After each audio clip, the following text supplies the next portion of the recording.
ಪರಿಚಯ. ಭಾರತ ವರ್ಸಸ್ ದಕ್ಷಿಣ ಆಫ್ರಿಕಾ. ಗುವಾಹಟಿಯಲ್ಲಿ ಭಾರತ ಗೆಲ್ಲುತ್ತಾ ಸೋಲುತ್ತಾ ಏನಾಗಲಿದೆ? ಬನ್ನಿ ನೋಡೋಣ ಈ ಒಂದು ವಿಡಿಯೋದಲ್ಲಿ. ನಮಸ್ಕಾರ ಕ್ರಿಕೆಟ್ ಪ್ರಿಯರೇ. ನವೆಂಬರ್ 22, 2025ರಿಂದ ಗುವಾಹಟಿಯಲ್ಲಿ ಭಾರತ ಮತ್ತು ದಕ್ಷಿಣ ಆಫ್ರಿಕಾ ನಡುವಿನ ಎರಡನೇ ಪಂದ್ಯ ನಡೆಯಲಿದೆ. ಮೊದಲನೇ ಟೆಸ್ಟ್ನಲ್ಲಿ ಭಾರತವನ್ನು 30 ರನ್ನುಗಳಿಂದ ಸೋಲಿಸಿ ದಕ್ಷಿಣ ಆಫ್ರಿಕಾ ಸರಣಿಯಲ್ಲಿ 1-0 ಅಂತರದಿಂದ ಮುನ್ನುಗ್ಗಿದೆ ಫ್ರೆಂಡ್ಸ್. ಹಾಗಾದರೆ ಭಾರತ ಮತ್ತು ದಕ್ಷಿಣ ಆಫ್ರಿಕಾ ತಂಡದ ಒಂದಿಷ್ಟು ಪ್ಲಸ್ಸು ಮೈನಸ್ಸು ನೋಡೋಣ ಬನ್ನಿ. ಮುಖ್ಯ ವಿಷಯಗಳು. ಶುಭ್ಮನ್ ಗಿಲ್ ಅವರ ಫಿಟ್ನೆಸ್ ಬಗ್ಗೆ ಅನುಮಾನ. ನಮ್ಮ ಶುಭ್ಮನ್ ಗಿಲ್ ಅವರು ಟೀಮ್ ಇಂಡಿಯಾ ಜೊತೆ ಗುವಾಹಟಿಗೆ ಟ್ರಾವೆಲ್ ಏನೋ ಮಾಡಿದ್ದಾರೆ, ಆದರೆ ಅವರು ಫೀಲ್ಡ್ಗೆ ಇಳಿಯುವುದು ಅನುಮಾನ. ಕಾರಣ, ಕೋಲ್ಕತ್ತಾದಲ್ಲಿ ನಡೆದ ಮೊದಲನೇ ಟೆಸ್ಟ್ ಪಂದ್ಯದಲ್ಲಿ ಬ್ಯಾಟ್ ಮಾಡುವಾಗ ಅವರು ಕುತ್ತಿಗೆಗೆ ಸ್ವಲ್ಪ ನೋವುಂಟು ಮಾಡಿಕೊಂಡು ಕ್ರೀಡಾಂಗಣದಿಂದ ಪೆವಿಲಿಯನ್ ಕಡೆಗೆ ಹೊರಟರು. ಅದಾದ ನಂತರ ಗಿಲ್ ಅವರು ಎರಡನೇ ಇನ್ನಿಂಗ್ಸ್ನಲ್ಲಿ ಸಹ ಬ್ಯಾಟ್ ಮಾಡೋದಕ್ಕೆ ಬರಲಿಲ್ಲ. ಒಂದು ವೇಳೆ ಅವರು ಬಂದಿದ್ದರೆ ಭಾರತ ಮೊದಲನೇ ಟೆಸ್ಟ್ ಪಂದ್ಯದಲ್ಲಿ ಗೆಲ್ಲುವುದಕ್ಕೆ ಸಾಧ್ಯ ಆಗಬಹುದಿತ್ತು.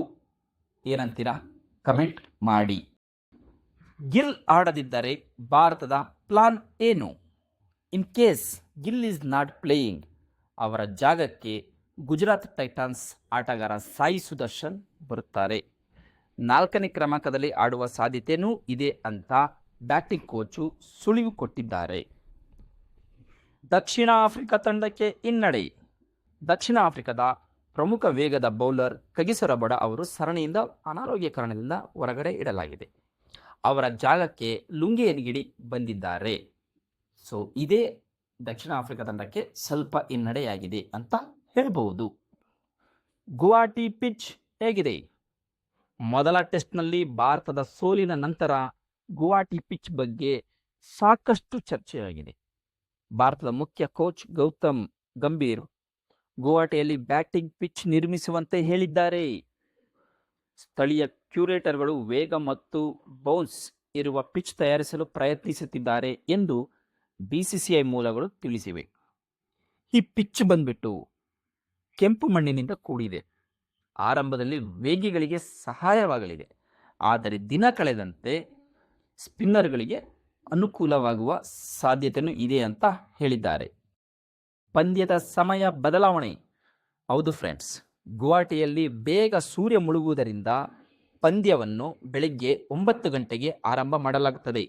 ಇಂದಿನ ಪಂದ್ಯದಲ್ಲಿ ಬೆಳಿಗ್ಗೆ 9:30ಕ್ಕೆ ಆರಂಭ ಮಾಡಿದ್ರು. ಯಾವ ಆಟಗಾರರನ್ನು ಗಮನಿಸಬೇಕು? ರಿಷಬ್ ಪಂತ್ ಮೊದಲ ಟೆಸ್ಟ್ನಲ್ಲಿ ಭಾರತದ ಬ್ಯಾಟಿಂಗ್ ವೈಫಲ್ಯ ಕಂಡಿತ್ತು. ಪಂತ್ ತಂಡದ ಉಪನಾಯಕನಾಗಿದ್ದು ಮಧ್ಯಮ ಕ್ರಮಾಂಕದಲ್ಲಿ ತಂಡಕ್ಕೆ ಆಸರೆಯಾಗಬೇಕು. ಅವರ ಸ್ಫೋಟಕ ಬ್ಯಾಟಿಂಗ್ ಶೈಲಿ ಪಂದ್ಯದ ಗತಿಯನ್ನೇ ಬದಲಾಯಿಸಬಲ್ಲದು. ಒಂದು ವೇಳೆ ಗಿಲ್ ಆಬ್ಸೆಂಟ್ ಆದರೆ ನಾಯಕತ್ವದ ಜವಾಬ್ದಾರಿಯೂ ಕೂಡ ಅವರ ಮೇಲಿದೆ.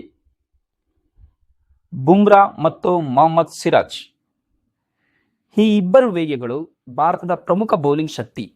ಗುವಾಹಟಿ ಪಿಚ್ನಲ್ಲಿ ವೇಗ ಮತ್ತು ಬೌನ್ಸ್ ಇರಬೇಕೆಂದು ಭಾರತ ತಂಡ ಬಯಸಿರುವುದರಿಂದ ಬುಮ್ರಾ ಮತ್ತು ಸಿರಾಜ್ ದಕ್ಷಿಣ ಆಫ್ರಿಕಾ ತಂಡಗಳಿಗೆ ದೊಡ್ಡ ಸವಾಲಾಗಲಿದ್ದಾರೆ. ಸೈಮನ್ ಆರ್ಮರ್ ಮೊದಲ ಟೆಸ್ಟ್ನಲ್ಲಿ ಆರ್ಮರ್ ಒಟ್ಟು 8 ವಿಕೆಟ್ಗಳನ್ನು ಪಡೆದು ಭಾರತದ ಬ್ಯಾಟಿಂಗ್ ಬೆನ್ನೆಲುಬನ್ನು ಮುರಿದರು. ಭಾರತ ತಂಡದಲ್ಲಿ ಅನೇಕ ಎಡಗೈ ಬ್ಯಾಟ್ಸ್ಮನ್ಗಳಿರುವುದರಿಂದ ಅವರ ಸ್ಪಿನ್ ದಾಳಿ ಮತ್ತೊಮ್ಮೆ ನಿರ್ಣಾಯಕವಾಗಬಹುದು.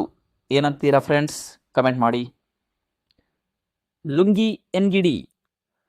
ಹೌದು, ಕಗಿಸೋ ರಬಾಡ ಬದಲಿಗೆ ತಂಡಕ್ಕೆ ಸೇರ್ಪಡೆಯಾಗಿರುವ ಲುಂಗಿ ಎನ್ಗಿಡಿ ಇವರು ತಮ್ಮ ಅನುಭವ ಮತ್ತು ವೇಗದ ಮೂಲಕ ಭಾರತೀಯ ಟಾಪ್ ಆರ್ಡರ್ಗಳಿಗೆ ಕಾಟ ಕೊಡುವುದಕ್ಕೆ ರೆಡಿಯಾಗಿದ್ದಾರೆ ಫ್ರೆಂಡ್ಸ್. ಇವರಂತೂ ಭಾರತದ ಅಭ್ಯಾಸ. ಭಾರತ ತಂಡ ಈಗಾಗಲೇ ಗುವಾಹಟಿಯಲ್ಲಿ ನೆಟ್ ಪ್ರಾಕ್ಟೀಸ್ ಆರಂಭಿಸಿದೆ.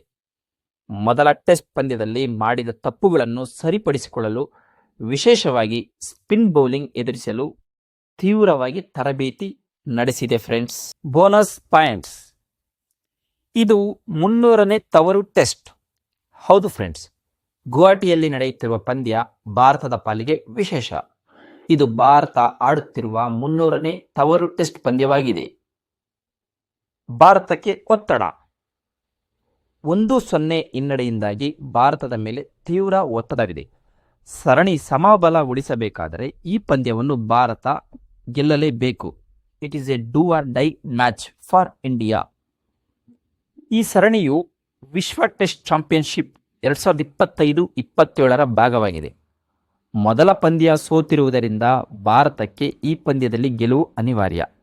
ಇಲ್ಲದಿದ್ದರೆ ವಿಶ್ವ ಟೆಸ್ಟ್ ಚಾಂಪಿಯನ್ಶಿಪ್ ಪಾಯಿಂಟ್ಸ್ ಪಟ್ಟಿಯಲ್ಲಿ ಇನ್ನೂ ನಾವು ಕೆಳಗಡೆ ಹೋಗುತ್ತೇವೆ. ಈಗಾಗಲೇ ನಾವು 4ನೇ ಸ್ಥಾನದಲ್ಲಿದ್ದೇವೆ.